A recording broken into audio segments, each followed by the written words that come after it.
Punjabi radio ਜੋ S ਸੁਣ ਰਹੇ ਸਾਰੇ ਸਰੋਤਿਆਂ ਨੂੰ ਬਲਵਿੰਦਰ ਕੌਰ ਵੱਲੋਂ ਪਿਆਰ ਭਰੀ ਸਤਿ ਸ਼੍ਰੀ ਅਕਾਲ। ਤੇ ਜੀ ਸਰੋਤਿਓ, ਪ੍ਰੋਗਰਾਮ ਖਬਰ ਤੇ ਨਜ਼ਰ ਪ੍ਰੋਗਰਾਮ ਦੇ ਵਿੱਚ ਅੱਜ ਸਾਡੇ ਨਾਲ ਹੋਣਗੇ ਸੁਸ਼ੀਲ ਦਸਾਂਝ।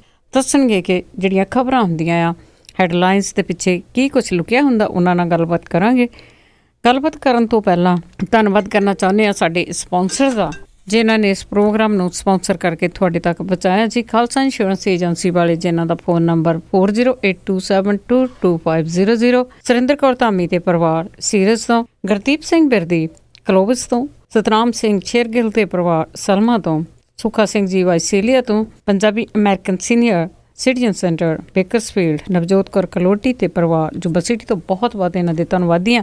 ਇਹਨਾਂ ਨੇ ਇਸ ਪ੍ਰੋਗਰਾਮ ਨੂੰ ਸਪਾਂਸਰ ਕੀਤਾ ਜੀ। ਤੇ ਹੁਣ ਆਪਾਂ ਗੱਲਬਾਤ ਕਰਦੇ ਹਾਂ ਜੀ ਸੁਸ਼ੀਲ ਦਸਾਂਝ ਹੋਣਾ। ਸੁਸ਼ੀਲ ਦਸਾਂਝ ਜੀ, ਸਤਿ ਸ਼੍ਰੀ ਅਕਾਲ ਜੀ, ਸਵਾਗਤ ਹੈ ਜੀ। ਬਹੁਤ ਮਿਹਰਬਾਨੀ ਬਲਵਿੰਦਰ ਜੀ, ਤੇ ਪੰਜਾਬੀ ਰੇਡੀਓ USA ਦੇ ਸਾਰੇ ਸਰੋਤਿਆਂ ਲਈ ਵੀ ਸੁਸ਼ੀਲ ਦਸਾਂਝ ਦੀ ਪਿਆਰ ਭਰੀ ਸਤਿ ਸ਼੍ਰੀ ਅਕਾਲ, ਆਦਾਬ ਤੇ ਨਮਸਕਾਰ। ਪਿਆਰੇ ਦੋਸਤੋ, ਖਬਰ ਤੇ ਨਜ਼ਰ ਪ੍ਰੋਗਰਾਮ ਦੇ ਵਿੱਚ ਤੁਹਾਡੇ ਰੂਬਰੂ ਆ, ਤੁਹਾਨੂੰ ਮੁਖਾਤਬ ਆ ਮੇਰੇ ਨਾਲ ਬਲਵਿੰਦਰ ਜੀ ਨੇ।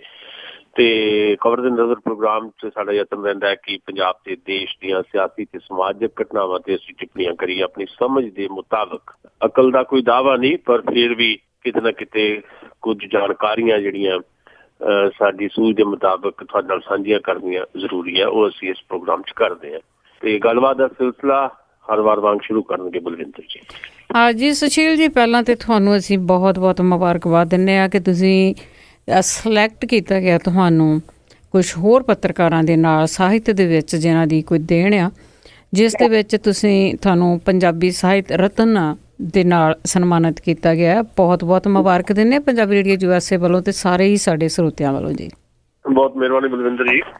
ਇਹ ਤੁਹਾਡੀ ਤੇ ਸਾਰੀ ਪੰਜਾਬੀ ਭਾਈਚਾਰੇ ਦੀ ਮੁਹੱਬਤ ਹੈ ਕਿ ਲੰਬੇ ਸਮੇਂ ਤੋਂ ਮੈਂ ਤੁਹਾਡੇ ਨਾਲ ਕੰਮ ਕਰ ਰਿਹਾ ਤੇ ਕੈਲੀਫੋਰਨੀਆ ਦੇ ਸਾਰੇ ਪੰਜਾਬੀਆਂ ਦੇ ਵਿੱਚ ਲਗਾਤਾਰ ਅਸੀਂ ਕੋਈ ਨਾ ਕੋਈ ਗੱਲ ਲੈ ਕੇ ਜਾਂਦੇ ਹਾਂ। ਪਰ ਜਿਹੜਾ ਲਿਟਰੇਰੀ ਜਰਨਲਿਜ਼ਮ ਹੈ, ਸਾਹਿਤਕ ਪੱਤਰਕਾਰੀ ਜਿਹਨੂੰ ਕਹਿੰਦੇ ਆ, ਉਹਦੇ 'ਚ ਇੱਕ ਵੱਖਰਾ ਕੰਮ ਹੈ। ਹੁਣ ਮੈਗਜ਼ੀਨ ਦੇ ਰਾਹੀਂ ਜਾਂ ਇਸ ਤੋਂ ਪਹਿਲਾਂ ਵੱਖਰੇ ਅਖਬਾਰਾਂ ਦੇ ਵਿੱਚ ਲਿਖੇ ਲੇਖ ਜਿਹੜੇ ਆ, ਜਾਂ ਮੇਰੀ ਆਪਣੀ ਕਿਤਾਬ, ਉਹ ਸਾਰੇ ਕੁਝ ਨੂੰ ਕੰਸੀਡਰ ਕੀਤਾ ਗਿਆ। ਤੇ ਮੇਰੇ ਵੱਲੋਂ ਕੋਈ ਅਰਜ਼ੀ ਨਹੀਂ ਸੀ ਲਾਈ ਗਈ ਇਸ ਇਨਾਮ ਵਾਸਤੇ, ਪਰ ਪੰਜਾਬ ਸਰਕਾਰ ਦੇ ਭਾਸ਼ਾ ਵਿਭਾਗ ਦੇ ਜਿਹੜੇ ਸਭ ਤੋਂ ਵੱਡੇ ਪੁਰਸਕਾਰ ਨੇ, ਜਿਹਦੇ ਵਿੱਚ ਅੱਜ ਕਿਰਪਾਲ ਕਸੇਲ, ਅਜਮੇਰ ਔਲਖ ਤੇ ਨਿਰੰਜਨ ਤਸਨੀਮ, ਇਹਨਾਂ ਨੂੰ ਪੰਜਾਬੀ ਸਾਹਿਤ ਰਤਨ ਪੁਰਸਕਾਰ ਦਿੱਤੇ ਗਏ ਨੇ। ਇਹਦੇ ਨਾਲ ਪੰਜਾਬੀ ਦੇ ਸ਼੍ਰੋਮਣੀ ਕਵੀਆਂ ਦੇ ਵਿੱਚ ਸ਼ਾਇਰ ਜਸਵਿੰਦਰ, ਗੁਰਭਜਨ ਗਿੱਲ ਤੇ ਕੁਲਵੰਤ ਗਰੇਵਾਲ ਨੂੰ ਇਨਾਮ ਦਿੱਤੇ ਗਏ ਨੇ। ਤੇ ਸਾਹਿਤਕ ਪੱਤਰਕਾਰੀ ਵਾਸਤੇ ਨਿਰੰਜਨ ਸਾਥੀ ਦੇ ਨਾਲ ਮੈਨੂੰ, ਸੁਸ਼ੀਲ ਦਸਾਂਝ ਤੇ ਨਾਲ ਵਰਿੰਦਰ ਵਾਲੀਆ, ਜਿਹੜੇ ਸਾਬਕਾ ਐਡੀਟਰ ਰਹਿ ਚੁੱਕੇ ਨੇ ਪੰਜਾਬੀ ਟ੍ਰਿਬਿਊਨ ਦੇ, ਉਹਨਾਂ ਨੂੰ ਚੁਣਿਆ ਗਿਆ। ਸੋ ਮੈਂ ਸਮਝਦਾ ਕਿ ਇਹ ਰੈਕਗਨਾਈਜੇਸ਼ਨ ਅਸਲ ਦੇ ਵਿੱਚ ਜਿਹੜਾ ਕੰਮ ਹੁਣ ਤੱਕ ਕੀਤਾ ਗਿਆ ਉਹਦੀ ਹੈ, ਤੇ ਤੁਹਾਡੀ ਮੁਹੱਬਤ ਦੀ ਰੈਕਗਨਾਈਜੇਸ਼ਨ ਹੈ। ਸੋ ਬਹੁਤ ਮਿਹਰਬਾਨੀ ਸਾਰੇ ਸਮੂਹ ਪੰਜਾਬੀਆਂ ਦਾ ਤੇ ਪੰਜਾਬੀ ਰੇਡੀਓ USA ਨੂੰ ਸੁਣਨ ਵਾਲਿਆਂ ਦਾ ਬਹੁਤ ਸ਼ੁਕਰੀਆ, ਕਿਉਂਕਿ ਤੁਸੀਂ ਲੰਬੇ ਸਮੇਂ ਤੋਂ ਸਾਨੂੰ ਮੁਹੱਬਤ ਦੇ ਰਹੇ ਹੋ ਤੇ ਉਸ ਮੁਹੱਬਤ ਦਾ ਇਨਾਮ ਇਸ ਰੂਪ ਦੇ ਵਿੱਚ ਮੇਰੇ ਸਾਹਮਣੇ ਹੈ। ਬਹੁਤ ਸ਼ੁਕਰੀਆ ਜੀ। ਤੇ ਜੀ ਹੁਣ ਆਪਾਂ ਦੂਸਰੀਆਂ ਖਬਰਾਂ ਵੱਲ ਵੱਧਦੇ ਹਾਂ ਕਿ ਜਿਹੜੀ ਬਹੁਤ ਗਰਮ ਖਬਰ ਹੈਗੀ ਆ ਕਿ ਕਈ ਦਿਨਾਂ ਤੋਂ ਚੱਲ ਰਹੀ ਆ ਵੈਸੇ, ਕਿ ਜਿਹੜਾ ਡੇਰਾ ਮੁਖੀ ਨੂੰ ਮਾਫੀ ਦਿੱਤੀ ਗਈ ਆ, ਜਿਸ ਤੋਂ ਸਾਰੇ ਸਿੱਖਾਂ ਦੇ ਹਿਰਦੇ ਬਲੁੰਦਰੇ ਗਏ ਆ। ਜਿੱਥੇ ਵੀ ਕੋਈ ਸਿੱਖ ਬੈਠਾ ਆ ਉਸ ਦੀ ਨਿੰਦਾ ਕਰ ਰਿਹਾ ਆ। ਪਰ ਉਸ ਗੁੱਸੇ ਨੂੰ ਦੇਖਦੇ ਹੋਏ, ਉਸ ਸਾਰੀਆਂ ਜਥੇਬੰਦੀਆਂ ਇਕੱਠੀਆਂ ਹੋ ਰਹੀਆਂ, ਉਹਨਾਂ ਨੂੰ ਦੇਖਦੇ ਹੋਏ ਤੁਹਾਨੂੰ ਲੱਗਦਾ ਹੈ ਕਿ ਇਸ ਨੂੰ ਰਿਵਿਊ ਕੀਤਾ ਜਾਊਗਾ, ਇਸ ਫੈਸਲੇ ਨੂੰ? ਦੇਖੋ, ਰਿਵਿਊ ਕਰਨ ਦੀ ਜ਼ਰੂਰਤ ਵੀ ਹੈ। ਹੁਣ ਮੈਂ ਦੋ ਗੱਲਾਂ ਇਹਦੇ ਤੁਹਾਡੇ ਨਾਲ ਸਾਂਝੀਆਂ ਕਰਦਾ। ਜਿਹੜੀਆਂ ਬਾਕੀ ਖਬਰਾਂ ਤਾਂ ਤੁਸੀਂ ਸਾਰੇ ਸੁਣਦੇ ਹੋ, ਸੋ ਸਾਡਾ ਮਕਸਦ ਖਬਰ ਤੇ ਨਜ਼ਰ ਪ੍ਰੋਗਰਾਮ ਦੇ ਵਿੱਚ ਖਬਰ ਸਾਂਝੀ ਕਰਨਾ ਨਹੀਂ ਹੈ।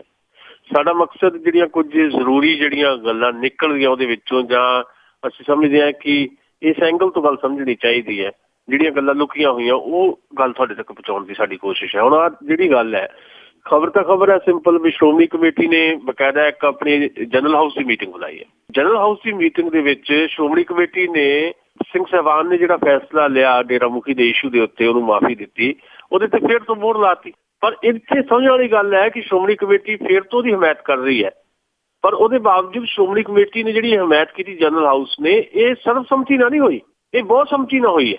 ਦੋ ਗੱਲਾਂ ਇਹਦੇ 'ਚ। ਨੰਬਰ ਇੱਕ ਤਾਂ ਜਿਹੜਾ ਜਨਰਲ ਹਾਊਸ ਕਾਲ ਕੀਤਾ ਗਿਆ, ਉਸ ਜਨਰਲ ਹਾਊਸ ਦੇ ਵਿੱਚ ਸਾਰੇ ਲੋਕ ਨਹੀਂ ਆਏ, ਅੱਧੇ ਮੈਂਬਰ ਗੈਰ ਹਾਜ਼ਰ ਰਹੇ।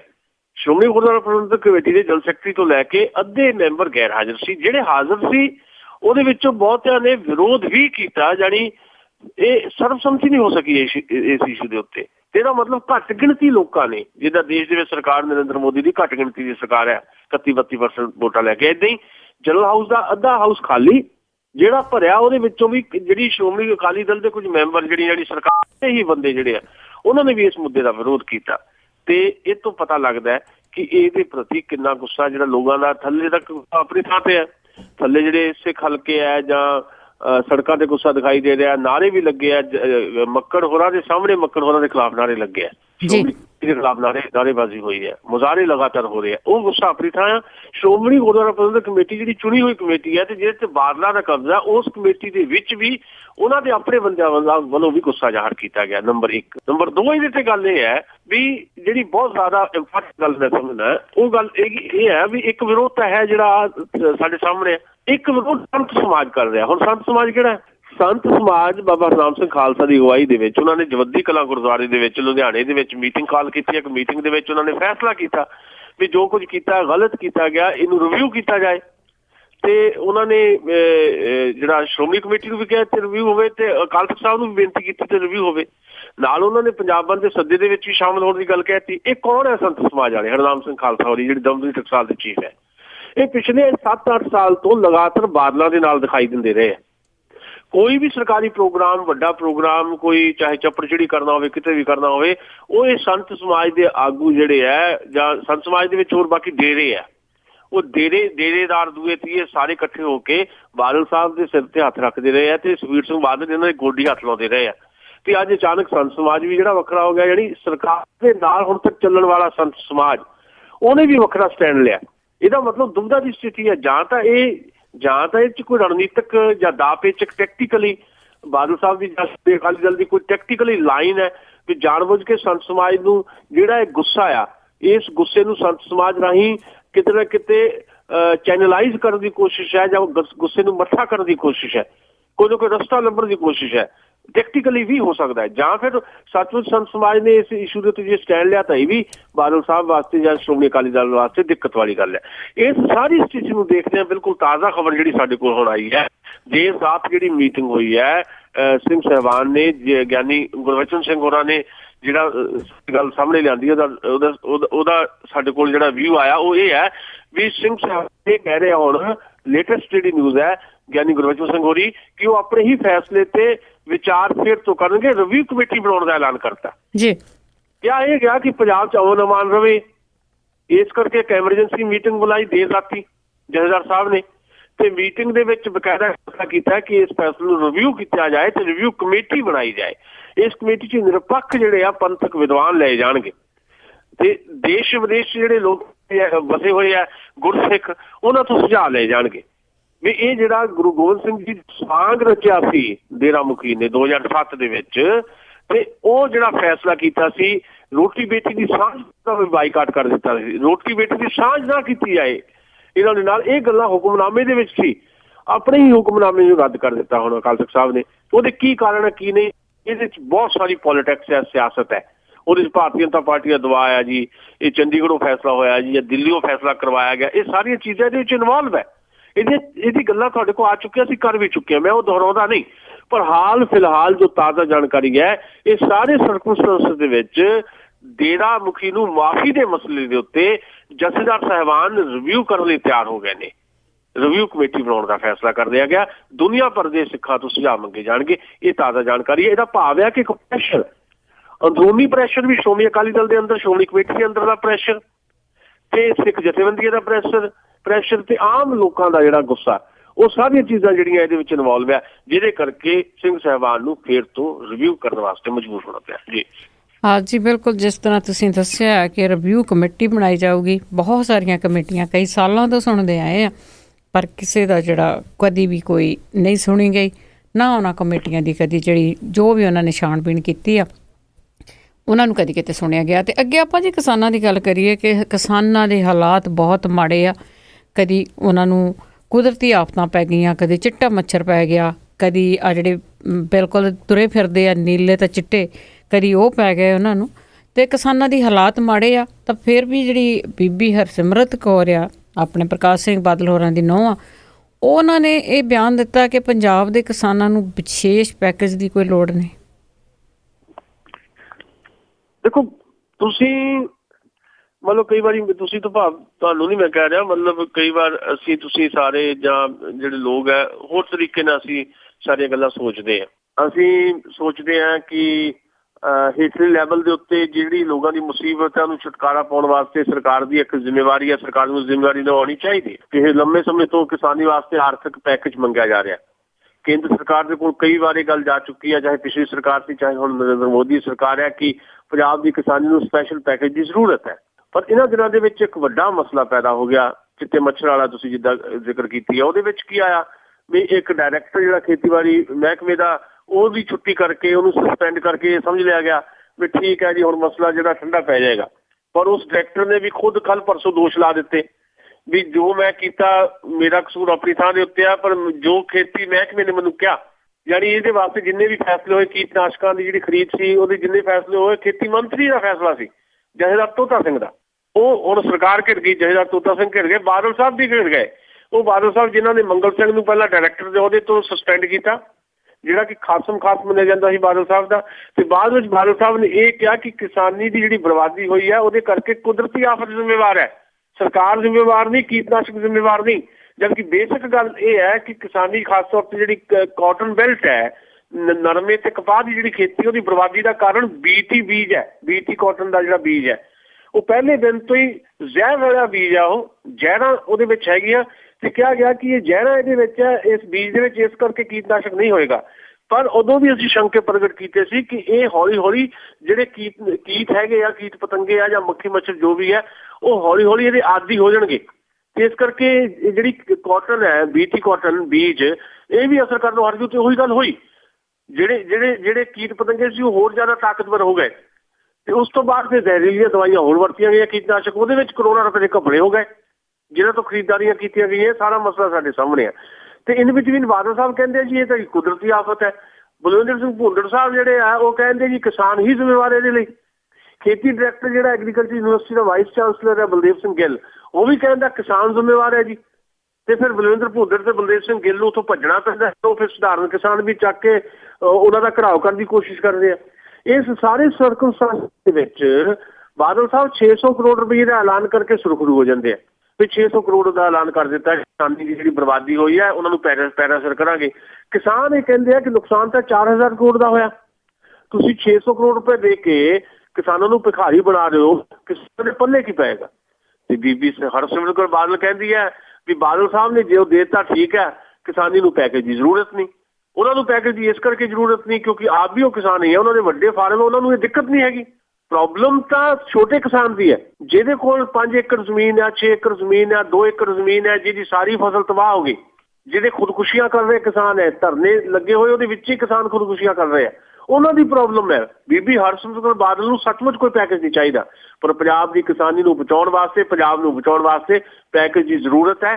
ਤੇ ਇਹ ਪੰਜਾਬ ਦੀ ਕਿਸਾਨੀ ਜਿਹੜੀ ਅੱਜ ਸੜਕਾਂ ਤੇ ਹੈ, ਅਸੀਂ ਘੱਟੋ ਘੱਟ ਪੰਜਾਬੀ ਰੇਡੀਓ USA ਵੱਲੋਂ ਉਹਨਾਂ ਦੀ ਹਮਾਇਤ ਕਰਦੇ ਹਾਂ ਤੇ ਅਸੀਂ ਇਹ ਸਮਝਦੇ ਹਾਂ ਕਿ ਉਹਨਾਂ ਦੀ ਲੜਾਈ ਅੰਤਮ ਸਿਰੇ ਤੱਕ ਜਿਹੜੀ ਹੈ ਉਹ ਲੜੀ ਜਾਣੀ ਚਾਹੀਦੀ ਹੈ।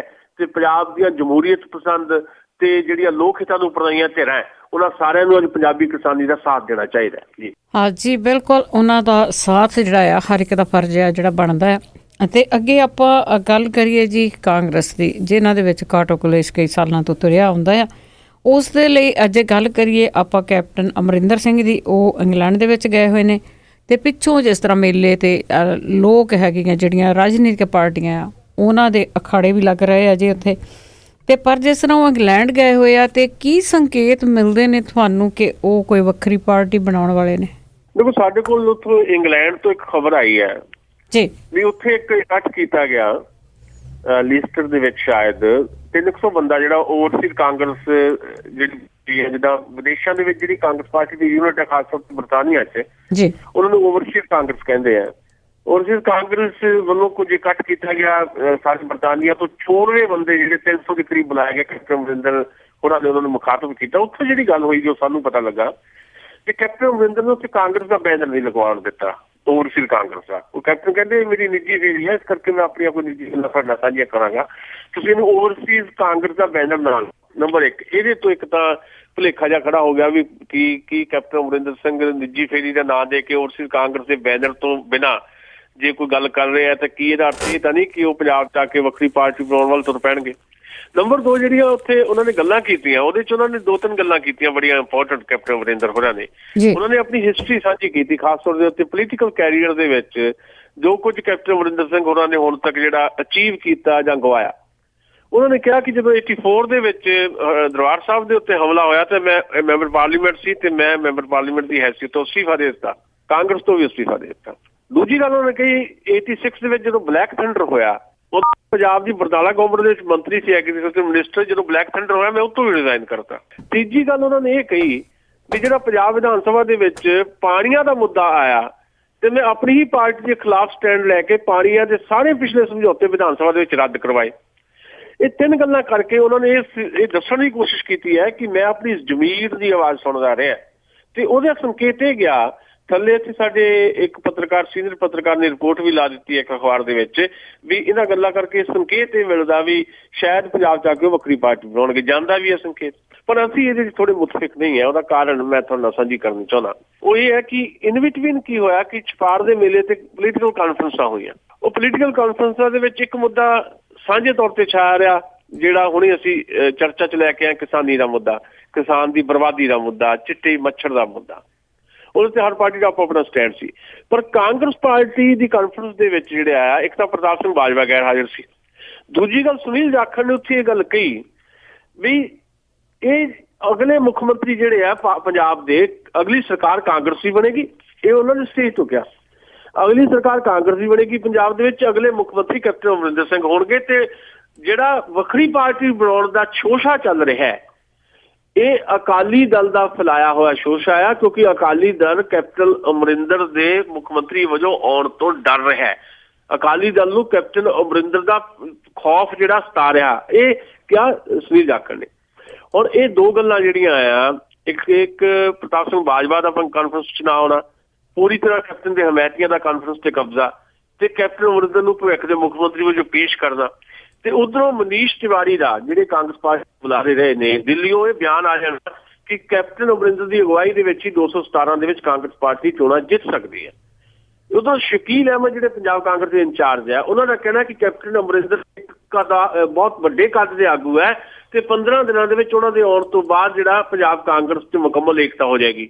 ਜਗਮੀਤ ਬਰਾੜ ਦਾ ਬਿਆਨ ਆਉਣਾ, ਜਗਮੀਤ ਬਰਾੜ ਦਾ ਇਹ ਕਹਿਣਾ ਵੀ 15 ਦਿਨਾਂ 'ਚ ਮੁਕੰਮਲ ਏਕਤਾ ਹੋਏਗੀ ਜੋ ਸ਼ਕੀਲ ਅਹਿਮਦ ਨੇ ਕਿਹਾ, ਤੇ ਜੋ ਵੀ ਫੈਸਲਾ ਹਾਈ ਕਮਾਂਡ ਦਾ ਹੋਏਗਾ ਮੈਨੂੰ ਮਨਜ਼ੂਰ ਹੋਏਗਾ।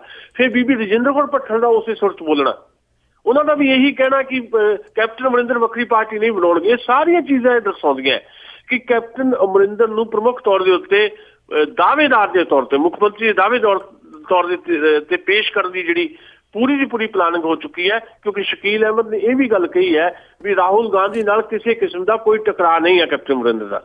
ਸੋ ਇੰਗਲੈਂਡ ਤੋਂ ਤੁਰੀ ਹੋਈ ਗੱਲ ਦਾ ਜਿਹੜਾ ਸਿਰਾ ਆ ਉਹ ਪੰਜਾਬ 'ਚ ਆ ਕੇ ਜਦੋਂ ਖੁੱਲਦਾ ਉਹਦੇ 'ਚ ਦਿਖਾਈ ਦਿੰਦਾ ਹੈ ਕਿ ਪੰਜਾਬ ਵਾਪਸ ਆ ਕੇ ਕੈਪਟਨ ਅਮਰਿੰਦਰ ਘੱਟੋ ਘੱਟ ਪਾਰਟੀ ਬਣਾਉਣ ਵੱਲ ਨਹੀਂ ਵਧਣਗੇ। ਉਹ ਉਡੀਕ ਕਰਨਗੇ ਕਿ ਉਹਨਾਂ ਨੂੰ ਮੁੱਖ ਜ਼ਿੰਮੇਵਾਰੀ ਦਿੱਤੀ ਜਾਏ ਤੇ ਉਹ ਜ਼ਿੰਮੇਵਾਰੀ ਉਹਨਾਂ ਨੂੰ ਮਿਲਣ ਦੀ ਸੰਭਾਵਨਾ ਪੈਦਾ ਹੋ ਗਈ ਹੈ ਜੀ।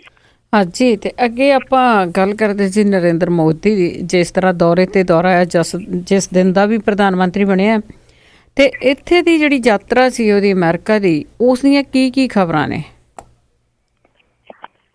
ਬੜੀਆਂ ਲੰਮੀਆਂ ਚੌੜੀਆਂ ਖਬਰਾਂ, ਬਹੁਤ ਮਤਲਬ ਮੁਕੰਮਲ ਉਹਦੇ ਤੇ ਗੱਲ ਕਰਨੀ ਹੋਵੇ ਤਾਂ ਬਹੁਤ ਜ਼ਿਆਦਾ ਸਮਾਂ ਚਾਹੀਦਾ, ਪਰ ਮੈਂ ਬਰੀਫਲੀ ਤੁਹਾਡੇ ਨਾਲ ਗੱਲ ਇਹ ਕਰਨੀ ਚਾਹੁੰਦਾ ਕਿ ਨੰਬਰ 1, ਮੇਰੇ ਨਾਲੋਂ ਜ਼ਿਆਦਾ ਤੁਸੀਂ ਜਾਣਦੇ ਆ ਕਿ ਅਮਰੀਕਾ ਦੇ ਮੀਡੀਆ ਨੇ ਨਰਿੰਦਰ ਮੋਦੀ ਦੀ ਜਿਹੜੀ ਵਿਜ਼ਿਟ ਹੈ ਉਹਨੂੰ ਕਿਸ ਤਰੀਕੇ ਨਾਲ ਲਿਆ। ਕਿਉਂਕਿ ਮੇਰੇ ਕੋਲ ਇਹ ਖਬਰਾਂ ਹੈ ਕਿ ਅਮਰੀਕਾ ਦੇ ਮੀਡੀਆ ਨੇ, ਜਿੱਦਾਂ ਇੰਡੀਅਨ ਮੀਡੀਆ ਨੇ ਇਸ ਯਾਤਰਾ ਨੂੰ ਬਹੁਤ ਵੱਡੇ ਪੱਧਰ ਤੇ ਕਵਰੇਜ ਦਿੱਤੀ ਹੈ। ਅਮਰੀਕਨ ਮੀਡੀਆ ਨੇ ਬਹੁਤਾ ਸੀਰੀਅਸਲੀ ਇਸ ਗੱਲ ਨੂੰ ਲਿਆ ਨਹੀਂ ਹੈ।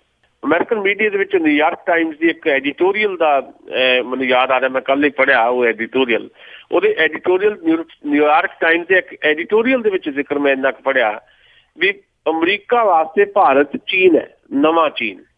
ਕਹਿਣ ਦਾ ਮਤਲਬ ਕੀ ਵੀ ਜਿੱਦਾਂ ਚਾਈਨਾ ਆ, ਚਾਈਨਾ ਨੇ ਸਾਰੇ ਦਰਵਾਜ਼ੇ ਆਪਣੇ ਬੰਦ ਕਰ ਲਏ ਆ। ਸਾਰੀਆਂ ਹੀ ਜਿਹੜੀਆਂ ਕਹਿ ਲਓ ਵੀ ਟੈਕਨੀਕਸ ਨਵੀਆਂ, ਜਿਹੜੀਆਂ ਖਾਸ ਤੌਰ ਤੇ ਸੰਚਾਰ ਦੀਆਂ ਤਕਨੀਕਾਂ ਹੈਗੀਆਂ, ਗਲੋਬਲ ਲੈਵਲ ਦੇ ਉੱਤੇ ਇੰਟਰਨੈਟ ਹੈ ਜਾਂ ਸਾਰੀਆਂ ਚੀਜ਼ਾਂ ਉਹ ਬਲੌਕ ਕਰਤੀਆਂ ਚਾਈਨਾ ਨੇ। ਉਹਨਾਂ ਦੀ ਮਾਰਕੀਟ ਦੇ ਵਿੱਚ ਦਖਲ ਹੀ ਨਹੀਂ ਦੇ ਸਕਦਾ ਅਮਰੀਕਾ। ਜਦਕਿ ਨਿਊਯਾਰਕ ਟਾਈਮਜ਼ ਇਹ ਕਹਿੰਦਾ ਹੈ ਕਿ ਭਾਰਤ ਨੇ ਆਪਣਾ ਸਾਰਾ ਕੁਝ ਓਪਨ ਕਰ ਦਿੱਤਾ ਹੈ ਇਸ ਸਾਰੇ ਮਾਮਲੇ ਲਈ। ਸਿਲੀਕਾਨ ਵੈਲੀ ਵੀ ਗਏ ਨਰਿੰਦਰ ਮੋਦੀ ਸਾਹਿਬ, ਮਾਈਕਰੋਸਾਫਟ ਦੇ ਆਫਿਸ, ਗੂਗਲ ਦੇ ਆਫਿਸ, ਫਿਰ ਤੁਹਾਡੇ ਫੇਸਬੁੱਕ ਦੇ ਆਫਿਸ ਵੀ ਗਏ, ਸਵਾਲ ਜਵਾਬ ਵੀ ਹੋਏ, ਸਾਰਾ ਕੁਝ ਉਹ ਵੱਖਰੀ ਚਰਚਾ ਦਾ ਵਿਸ਼ਾ ਹੈ। ਓਵਰਆਲ ਜਾਨੀ ਨਿਊਯਾਰਕ ਟਾਈਮਜ਼ ਦਾ ਕਹਿਣਾ ਇਹ ਹੈ ਵੀ ਭਾਰਤ ਨੇ ਆਪਣੇ ਦਰਵਾਜ਼ੇ ਮਲਟੀਨੈਸ਼ਨਲ ਲਈ, ਸਾਡੀਆਂ ਕੰਪਨੀਆਂ ਲਈ ਓਪਨ ਕਰ ਦਿੱਤੇ ਤੇ ਭਾਰਤ ਚੀਨ ਨਾਲੋਂ ਵੀ ਜ਼ਿਆਦਾ ਮੁਫੀਦ ਇਸ ਵੇਲੇ ਇੱਕ ਮੰਡੀ ਦੇ ਤੌਰ ਤੇ ਦਿਖਾਈ ਦੇ ਰਿਹਾ ਮਲਟੀਨੈਸ਼ਨਲਸ ਨੂੰ। ਇਹ ਅਮਰੀਕਨ ਮੀਡੀਆ 'ਚ ਬਾਕੀ ਕਿੱਦਾਂ ਦੀ ਚਰਚਾ ਹੈ, ਮੇਰੇ ਨਾਲੋਂ ਜ਼ਿਆਦਾ ਸਾਡੇ ਦੋਸਤ ਤੇ ਸਾਡੇ ਮਿੱਤਰ ਜਿਹੜੇ ਸਾਨੂੰ ਸੁਣ ਰਹੇ ਆ ਜਾਂ ਤੁਸੀਂ ਉਹ ਜਾਣਦੇ ਹੋ। ਦੂਜੀ ਗੱਲ, ਭਾਰਤੀ ਮੀਡੀਆ ਦੇ ਵਿੱਚ ਇਹ ਚਰਚਾ ਹੀ ਨਹੀਂ ਕਿਤੇ ਆਈ ਕਿ ਦੇਖੋ ਜੇ 18-19 ਹਜ਼ਾਰ ਦਾ ਇਕੱਠ ਤੁਹਾਡੇ ਇੱਥੇ ਸੈਨ ਹੋਜ਼ੇ 'ਚ ਹੁੰਦਾ ਨਰਿੰਦਰ ਮੋਦੀ ਦੀ ਅਗਵਾਈ ਦੇ ਵਿੱਚ, ਜਾਂ ਉਹਨਾਂ ਦਾ ਭਾਸ਼ਣ ਸੁਣਨ ਵਾਸਤੇ ਜਿਹੜੀਆਂ ਉਹਨਾਂ ਨੇ ਭਾਸ਼ਣ 'ਚ ਲੱਛੇਦਾਰ ਗੱਲਾਂ ਕਰਨੀਆਂ ਹੁੰਦੀਆਂ ਉਹ ਕੀਤੀਆਂ ਉਹਨਾਂ ਨੇ, ਤੇ ਗੱਲਾਂ ਤੋਂ ਬਿਨਾਂ ਤਾਂ ਕੁਝ ਹੈ ਹੀ ਨਹੀਂ ਆ। ਮੈਂ ਅੱਜ ਹੀ ਕਾਰਟੂਨ ਦੇਖ ਰਿਹਾ ਸੀ, ਇੱਕ ਕਿਸੇ ਨੇ ਪਾਇਆ ਸੀ ਕਾਰਟੂਨ, ਉਹ ਪਤੀਲਾ ਧਰਿਆ ਹੋਇਆ ਤੇ ਮੋਦੀ ਸਾਹਿਬ ਕੜਛੀ ਫੇਰੀ ਜਾਂਦੇ ਆ ਤੇ ਉੱਥੇ ਕੁਐਸਚਨ ਕੀਤਾ ਇੱਕ ਛੋਟੇ ਗਰੀਬ ਬੰਦਾ ਥੱਲੇ ਖੜਾ ਕੌਲੀ ਲੈ ਕੇ, ਤੇ ਉਹ ਕਹਿੰਦਾ ਕਿ ਤੁਸੀਂ ਹੁਣ ਕੜਛੀ ਘੁਮਾਈ ਜਾਓਗੇ, ਪਕਾਈ ਜਾਓਗੇ, ਕੁਝ ਪਾਉਂਗੇ ਵੀ ਮੇਰੀ ਕੌਲੀ 'ਚ? ਹੁਣ ਪਕਾਈ ਜਾਂਦੇ ਆ, ਕੜਛੀਆਂ ਘੁਮਾਈ ਜਾਂਦੇ ਆ। ਵੈਲੀ ਤੁਹਾਡੇ ਉੱਥੇ ਸੈਨ ਹੋਜ਼ੇ 'ਚ ਕਿੰਨਾ ਕੁ ਪਕਾਇਆ, ਤੁਹਾਨੂੰ ਕਿੰਨੀਆਂ ਕੁ ਗੱਲਾਂ ਦਾ ਕੜਾਹ ਕੀਤਾ, ਤੁਹਾਨੂੰ ਜ਼ਿਆਦਾ ਪਤਾ। ਪਰ ਕਿਸੇ ਨੇ ਇਹ ਖਬਰ ਨਹੀਂ ਦਿੱਤੀ ਵੀ 3000 ਬੰਦਾ ਜਿਹੜਾ ਆ ਵੱਖ-ਵੱਖ ਕਮਿਊਨਿਟੀਜ਼ ਦਾ ਜਿਹੜਾ ਘੱਟ ਗਿਣਤੀਆਂ ਨੂੰ ਰਿਪਰੈਜ਼ੈਂਟ ਜਿਹੜਾ ਕਰ ਰਿਹਾ, ਚਾਹੇ ਸਿੱਖ ਕਮਿਊਨਿਟੀ ਹੋਵੇ, ਚਾਹੇ ਉਹ ਮੁਸਲਿਮ ਕਮਿਊਨਿਟੀ ਹੋਵੇ, ਚਾਹੇ ਈਸਾਈ ਕਮਿਊਨਿਟੀ ਹੋਵੇ, ਜਾਂ ਖੁਦ ਜਿਹੜਾ ਪਟੇਲ ਭਾਈਚਾਰਾ ਹੋਵੇ, ਉਹ 3000 ਬੰਦਾ ਵੀ ਉਹਨਾਂ ਦੇ ਖਿਲਾਫ ਉੱਥੇ ਨਾਅਰੇ ਲਾ ਰਿਹਾ ਸੀ ਬਾਹਰ। ਇਹ ਨਹੀਂ ਖਬਰ ਕਿਸੇ ਨੇ ਸਾਂਝੀ ਕੀਤੀ। ਸੋ ਮੀਡੀਆ ਆਪਣੇ ਤਰੀਕੇ ਨਾਲ ਇਹਨੂੰ ਕਰਦਾ। ਮੀਡੀਆ ਮਾਰਕੀਟ ਦੀ ਗੇਮ ਹੈ ਸਾਰੀ ਇਹ, ਕਿ ਮਾਰਕੀਟ ਫੋਰਸਿਸ ਦਾ ਮੀਡੀਆ ਦੇ ਉੱਤੇ ਵੀ ਘੱਟੋ ਘੱਟ ਇੰਡੀਅਨ ਮੀਡੀਆ ਦੇ ਉੱਤੇ ਵੀ ਕਬਜ਼ਾ ਹੈ। ਸੋ ਮੀਡੀਆ ਨੂੰ ਜਦੋਂ ਲੋੜ ਹੁੰਦੀ ਆ ਉਹ ਕਿਸੇ ਨੂੰ ਹੀਰੋ ਬਣਾ ਦਿੰਦਾ ਹੈ। ਜਦੋਂ ਮੀਡੀਆ ਨੂੰ ਅਰਵਿੰਦ ਕੇਜਰੀਵਾਲ ਦੀ ਜ਼ਰੂਰਤ ਸੀ ਤਾਂ ਹੀਰੋ ਸੀ। ਅੱਜ ਅਰਵਿੰਦ ਕੇਜਰੀਵਾਲ ਮੀਡੀਆ ਵਾਸਤੇ, ਇੰਡੀਅਨ ਮੀਡੀਆ ਵਾਸਤੇ ਖਲਨਾਇਕ ਹੈ। ਅੱਜ 1.5 ਸਾਲ ਹੋ ਗਿਆ ਤੇ ਕਿਤੇ ਕਿਤੇ ਥੋੜੀ ਝਲਕ ਤਾਂ ਨਰਿੰਦਰ ਮੋਦੀ ਬਾਰੇ ਵੀ ਮੀਡੀਆ ਦਿਖਾਉਣ ਲੱਗ ਪਿਆ, ਉਹਨਾਂ ਨੂੰ ਵੀ ਖਲਨਾਇਕ ਦੇ ਤੌਰ ਤੇ ਪੇਸ਼ ਕਰਨ ਲੱਗ ਪਿਆ। ਪਰ ਹਾਲੇ ਵੀ ਨਾਇਕ ਦੇ ਤੌਰ ਤੇ ਇੰਡੀਅਨ ਮੀਡੀਆ ਨਰਿੰਦਰ ਮੋਦੀ ਨੂੰ ਪੇਸ਼ ਕਰ ਰਿਹਾ। ਪਰ ਮੇਰੀ ਇਹ ਗਰੰਟੀ ਹੈ 2.5 ਸਾਲਾਂ ਬਾਅਦ, 2-2.5 ਸਾਲਾਂ ਤੱਕ ਤੁਸੀਂ ਦੇਖੋਗੇ ਵੀ ਨਰਿੰਦਰ ਮੋਦੀ ਜਿਹੜੇ ਅੱਜ ਨਾਇਕ ਹੈ ਇੰਡੀਅਨ ਮੀਡੀਆ ਵਾਸਤੇ ਵੀ ਖਲਨਾਇਕ ਬਣ ਜਾਣਗੇ। ਕਿਉਂਕਿ ਜਿਹੜੀਆਂ ਮਾਰਕੀਟ ਨੂੰ ਉਮੀਦਾਂ ਉਹ ਉਮੀਦਾਂ ਨਰਿੰਦਰ ਮੋਦੀ ਪੂਰੀਆਂ ਨਹੀਂ ਕਰ ਸਕਦੇ। ਤੇ ਭਾਰਤ ਦੇ ਵਿੱਚ ਹਾਲਤ ਕੀ ਹੈ ਗਰੀਬ ਬੰਦੇ ਦੀ? ਉਹਨਾਂ ਨੇ UN ਦੇ ਵਿੱਚ ਭਾਸ਼ਣ ਦਿੱਤਾ ਨਰਿੰਦਰ ਮੋਦੀ ਨੇ ਵੀ ਸਾਡਾ ਸਭ ਤੋਂ ਪਹਿਲਾ ਟਾਰਗੇਟ ਹੈ ਦੁਨੀਆ ਤੋਂ ਗਰੀਬੀ ਦਾ ਖਾਤਮਾ ਕਰਨਾ, ਦੁਨੀਆ ਚੋਂ ਗਰੀਬੀ ਦਾ ਖਾਤਮਾ ਕਰਨਾ ਭਾਰਤ ਦਾ ਟਾਰਗੇਟ ਹੈ। ਤੇ ਭਾਰਤ 'ਚ ਗਰੀਬੀ ਦਾ ਕੀ ਹਾਲ ਹੈ? ਭਾਰਤ ਦੇ ਵਿੱਚ 40,000 ਬੱਚੇ ਹਰ ਸਾਲ ਭੁੱਖ ਦੇ ਨਾਲ ਮਰਦੇ ਆ ਜੰਮਦਿਆਂ ਸਾਰੇ। ਇਸ ਤੋਂ ਬਿਨਾਂ ਜਿਹੜਾ ਕੁਪੋਸ਼ਣ ਹੈ, ਬਾਲ ਮਜ਼ਦੂਰੀ ਆ, ਜਾਂ ਜਿਹੜਾ 80% ਜਿਹੜਾ ਕਾਮਨ ਭਾਰਤੀ ਉਹਦੀ ਹਾਲਤ ਕੀ ਕਿਸੇ ਨੂੰ ਪਤਾ ਹੀ ਨਹੀਂ। ਡਿਜੀਟਲ ਇੰਡੀਆ ਦਾ ਜਿਹੜਾ ਨਾਅਰਾ ਦਿੱਤਾ ਉਹਨਾਂ ਨੇ, ਡਿਜੀਟਲ ਇੰਡੀਆ ਕਿਹਦੇ ਲਈ ਆ? ਉਹ ਇੰਡੀਆ ਵਾਸਤੇ ਆ, ਭਾਰਤ ਵਾਸਤੇ ਤਾਂ ਹੈ ਨਹੀਂ। ਭਾਰਤ ਤਾਂ ਉਹੀ ਹੈ ਜਿਹੜਾ 2 ਵਕਤ ਦੀ ਰੋਟੀ ਵਾਸਤੇ ਵੀ ਤੰਗੀਆਂ ਕੱਟ ਰਿਹਾ, ਫਾਕੇ ਕੱਟ ਰਿਹਾ। ਇੰਡੀਆ, ਡਿਜੀਟਲ ਇੰਡੀਆ ਜਿਹੜਾ ਕਹਿ ਲਓ ਵੀ ਮਾਡਲ ਪੇਸ਼ ਕਰਨਾ ਚਾਹੁੰਦੇ ਨੇ, ਸਮਾਰਟ ਸਿਟੀ ਦਾ, ਦੂਜਾ ਤੀਜਾ ਉਹ ਸਾਰਾ ਕੁਝ ਇੰਟਰਨੈਸ਼ਨਲ ਮਾਰਕੀਟ ਨੂੰ ਲਵਾਉਣਾ ਚਾਹੁੰਦੇ ਆ, ਦੱਸਣਾ ਚਾਹੁੰਦੇ ਆ ਕਿ ਆ ਜਾਓ ਇੰਚ ਤੁਹਾਡਾ ਜਿਹੜਾ ਤੁਹਾਡੇ ਵਾਸਤੇ ਤਿਆਰ ਹੈ। ਭਾਰਤ ਨੂੰ ਵੇਚਣ ਵਾਸਤੇ ਲਾਇਆ ਹੋਇਆ। ਭਾਰਤ ਸਾਰਾ ਜਿਹੜਾ ਸੇਲ ਤੇ ਇਸ ਵੇਲੇ, ਤੇ ਉਸ ਸੇਲਸਮੈਨ ਦਾ ਨਾਂ ਸ਼੍ਰੀ ਨਰਿੰਦਰ ਮੋਦੀ ਹੈ ਤੇ ਉਹੀ ਹੋਕਾ ਉਹ ਅਮਰੀਕਾ 'ਚ ਦੇ ਕੇ ਆਏ ਜੀ। ਅੱਜ ਜਿਸ ਤਰ੍ਹਾਂ ਤੁਸੀਂ ਗੱਲ ਕੀਤੀ ਹੈ ਕਿ ਕੜਛੀ ਫੇਰਦੇ ਆ, ਉਹ ਕੜਛੀ ਕਿਹਨੂੰ ਪਾਉਂਦੇ ਆ? ਉਹ ਅੰਬਾਨੀਆਂ ਅਡਾਨੀਆਂ ਨੂੰ ਕੜਛੀਆਂ ਭਰ ਦੇਈ ਜਾਂਦੇ ਆ। ਦੂਜੀ ਤੁਸੀਂ ਗਰੀਬੀ ਦੀ ਗੱਲ ਕੀਤੀ ਹੈ ਕਿ ਗਰੀਬੀ ਇਹਨਾਂ ਨੂੰ ਸ਼ਾਇਦ ਉੱਥੇ ਨਹੀਂ ਦੀਦੀ, ਇਹਨਾਂ ਨੂੰ ਦਿੱਲੀ ਵਿੱਚ ਹੀ ਗਰੀਬੀ ਨਹੀਂ ਦੀਦੀ, ਆਲੇ ਦੁਆਲੇ ਤੱਕ ਕੀ ਦਿਸਣੀ। ਅੱਗੇ ਆਪਾਂ ਚੱਲਦੇ ਜੀ ਬਿਹਾਰ ਵੱਲ ਨੂੰ। ਮੇਰਾ ਆਖਰੀ ਕੁਐਸਚਨ ਆ ਕਿ ਬਿਹਾਰ ਦੇ ਵਿੱਚ ਕਹਿੰਦੇ ਕਿ ਆਪੋ ਧਾਪੀ ਪਈ ਆ, ਸਾਰੀਆਂ ਪਾਰਟੀਆਂ ਦੇ ਵਿੱਚ ਹੀ ਆਪੋ ਧਾਪੀ ਪਈ ਹੋਈ ਆ ਇਲੈਕਸ਼ਨ ਨੂੰ ਲੈ ਕੇ। ਦੇਖੋ ਜੋ ਤਾਜ਼ਾ ਜਿਸ ਤਰ੍ਹਾਂ ਦੀ ਸਿਚੁਏਸ਼ਨ ਕ੍ਰੀਏਟ ਹੋ ਰਹੀ ਹੈ ਬਿਹਾਰ ਦੇ ਵਿੱਚ, ਅਸੀਂ ਭਵਿੱਖਬਾਣੀਆਂ 'ਚ ਯਕੀਨ ਨਹੀਂ ਕਰਦੇ ਤੇ ਰਾਜਨੀਤੀ 'ਚ ਭਵਿੱਖਬਾਣੀ ਕਰਨੀ ਤਾਂ ਹੋਰ ਵੀ ਜ਼ਿਆਦਾ ਖਤਰਨਾਕ ਹੁੰਦੀ ਹੈ। ਪਰ ਕੁਝ ਅੰਦਾਜ਼ੇ ਜਿਹੜੇ ਇਸ ਕਿਸਮ ਦੇ ਲੱਗ ਸਕਦੇ ਆ। ਜਿਹੜੀ ਤੁਸੀਂ ਗੱਲ ਕਹੀ ਹੈ ਬਿਲਕੁਲ ਦਰੁਸਤ ਹੈ ਕਿ ਕੋਈ ਵੀ ਪਾਰਟੀ ਜਾਂ ਕੋਈ ਵੀ ਧੜਾ ਜਾਂ ਕੋਈ ਵੀ ਗੱਠਜੋੜ ਇਸ ਵੇਲੇ ਉਹ ਇਸ ਸਮੱਸਿਆ ਤੋਂ ਬਚਿਆ ਹੋਇਆ ਨਹੀਂ ਹੈ ਜਿਹੜੀ ਬਾਗੀਆਂ ਦੀ ਸਮੱਸਿਆ। ਪਰ ਮੁਕਾਬਲਤਨ NDA ਜਿਹੜਾ ਆ ਉਹ ਜ਼ਿਆਦਾ ਇਸ ਦਿੱਕਤ ਨਾਲ ਜੂਝ ਰਿਹਾ ਹੈ। NDA BJP ਦੀ ਅਗਵਾਈ ਦੇ ਵਿੱਚ ਹੈ ਤੇ ਜਿਹੜੇ ਲਾਲੂ ਨਤੀਸ਼ ਦਾ ਕਾਂਗਰਸ ਦਾ ਗੱਠਜੋੜ ਉਹਦੇ ਵਿੱਚ ਵੀ ਥੋੜੀ ਬਹੁਤ ਬਗਾਵਤ ਹੈ, ਪਰ ਉਸ ਲੈਵਲ ਦੀ ਨਹੀਂ ਜਿਸ ਲੈਵਲ ਦੀ ਬੀਜੇਪੀ ਦੇ ਵਿੱਚ, ਜੀਤਨ ਰਾਮ ਮਾਂਝੀ ਦੀ ਪਾਰਟੀ ਦੇ ਵਿੱਚ, ਰਾਮ ਵਿਲਾਸ ਪਾਸਵਾਨ ਦੀ ਪਾਰਟੀ 'ਚ ਹੈ। ਬੀਜੇਪੀ ਕੁਝ ਜ਼ਿਆਦਾ ਸੰਕਟ 'ਚ ਹੈ। ਉਹਦੇ ਤਾਂ ਇੱਕ MP ਜਿਹੜਾ RK ਸਿੰਘ ਹੈ, ਉਹਨੇ ਇਹ ਦੋਸ਼ ਵੀ ਲਾ ਦਿੱਤੇ ਕਿ ਪੈਸੇ ਲੈ ਕੇ ਅਪਰਾਧੀਆਂ ਨੂੰ, ਬਾਹੂਬਲੀਆਂ ਨੂੰ, ਉਹਨਾਂ ਨੂੰ ਟਿਕਟਾਂ ਦਿੱਤੀਆਂ ਬੀਜੇਪੀ ਨੇ। ਬੀਜੇਪੀ ਦਾ ਹੀ ਇੱਕ MP ਦੋਸ਼ ਲਾ ਰਿਹਾ ਤੇ ਏਦਾਂ ਹੀ ਬਾਕੀ ਜਿਹੜੇ ਲੋਕ ਹੈ, ਰਾਮ ਵਿਲਾਸ ਪਾਸਵਾਨ ਤੇ ਹੋਰ, ਇਹ ਵੀ ਆਪੋ ਆਪਣੇ ਸੰਕਟਾਂ ਦਾ ਯੂਜ਼ ਰਹੇ ਆ। ਜਿਹੜਾ ਬਾਗੀਆਂ ਦਾ ਨੁਕਸਾਨ ਜਿਹੜਾ ਜ਼ਿਆਦਾ ਹੁੰਦਾ ਦਿਖਾਈ ਦੇ ਰਿਹਾ, ਉਹ NDA ਗੱਠਜੋੜ ਨੂੰ ਹੈ ਤੇ ਇਹਦੇ 'ਚ ਥੋੜੀ ਬਿਹਤਰ ਸਥਿਤੀ ਹੈ ਰਾਸ਼ਟਰੀ ਜਨਤਾ ਦਲ, ਲਾਲੂ ਯਾਦਵ ਤੇ ਆਪਣੇ ਜਨਰਲ ਨਿਤੀਸ਼ ਕੁਮਾਰ ਤੇ ਕਾਂਗਰਸ ਦੇ ਕੈਂਡੀਡੇਟ ਸੀ। ਪਰ ਇਹਨੂੰ ਇੰਨਾ ਸੌਖਾ ਵੀ ਨਹੀਂ ਸਮਝਣਾ ਚਾਹੀਦਾ ਕਿ ਬੜਾ ਸੌਖਾ ਸ਼ਾਇਦ ਉਹਨਾਂ ਦਾ ਜਿੱਤਣਾ ਹੈ। ਪਰ ਇੱਕ ਗੱਲ ਬੜੀ ਇੰਪੋਰਟੈਂਟ ਹੈ ਕਿ ਹਾਲੇ ਵੀ ਬਿਹਾਰ ਦੇ ਲੋਕ ਨਿਤੀਸ਼ ਕੁਮਾਰ ਨੂੰ ਐਜ਼ ਏ ਚੀਫ ਮਿਨਿਸਟਰ ਆਪਣੀ ਸਭ ਤੋਂ ਪਹਿਲੀ ਪਸੰਦ ਦੱਸ ਰਹੇ ਹੈ ਤੇ ਇਸ ਕਰਕੇ ਥੋੜੀ ਕਹਿ ਲਓ ਵੀ ਲੀਡ ਹੈ ਇਸ ਵੇਲੇ ਨਿਤੀਸ਼ ਕੁਮਾਰ ਤੇ ਲਾਲੂ ਯਾਦਵ ਤੇ ਕਾਂਗਰਸ ਦੇ ਕੋਲ। ਬਾਕੀ ਜਿੱਤਣ ਭਾਵੇਂ ਲਾਲੂ ਯਾਦਵ, ਨਿਤੀਸ਼ ਕੁਮਾਰ ਤੇ ਕਾਂਗਰਸ ਵਾਲੇ, ਜਿੱਤੇ ਭਾਵੇਂ NDA, ਲੋਕਾਂ ਦੀ ਹਾਲਤ ਤਾਂ, ਬਿਹਾਰ ਦੇ ਲੋਕਾਂ ਦੀ ਹਾਲਤ ਤਾਂ ਸੁਧਰਨ ਵਾਲੀ ਨਹੀਂ, ਕਿਉਂਕਿ ਇਹਨਾਂ ਦੋਨਾਂ ਦੇ ਕੋਲ ਲੋਕ ਮੁਕਤੀ ਦਾ ਕੋਈ ਏਜੰਡਾ ਨਹੀਂ ਹੈ। ਜੀ ਥੈਂਕ ਯੂ ਜੀ, ਬਹੁਤ ਬਹੁਤ ਧੰਨਵਾਦ। ਮਿਹਰਬਾਨੀ, ਸ਼ੁਕਰੀਆ ਜੀ, ਸ਼ੁਕਰੀਆ ਜੀ। ਤੇ ਜੀ ਇਹ ਸਨ ਸੁਸ਼ੀਲ ਦਸਾਂਝ ਜੋ ਸਾਡੇ ਨਾਲ ਮੰਗਲਵਾਰ ਨੂੰ ਹਫ਼ਤਾਵਾਰੀ ਪ੍ਰੋਗਰਾਮ ਕਰਦੇ ਨੇ ਤੇ ਕੁਝ ਖਬਰਾਂ ਤੇ ਆਪਾਂ ਕਰਦੇ ਜੀ ਗੱਲਬਾਤ। ਹੁਣ ਬਲਵਿੰਦਰ ਕੌਰ ਵੱਲੋਂ ਵੀ ਸਾਰੇ ਹੀ ਸਰੋਤਿਆਂ ਨੂੰ ਪਿਆਰ ਭਰੀ ਸਤਿ ਸ੍ਰੀ ਅਕਾਲ।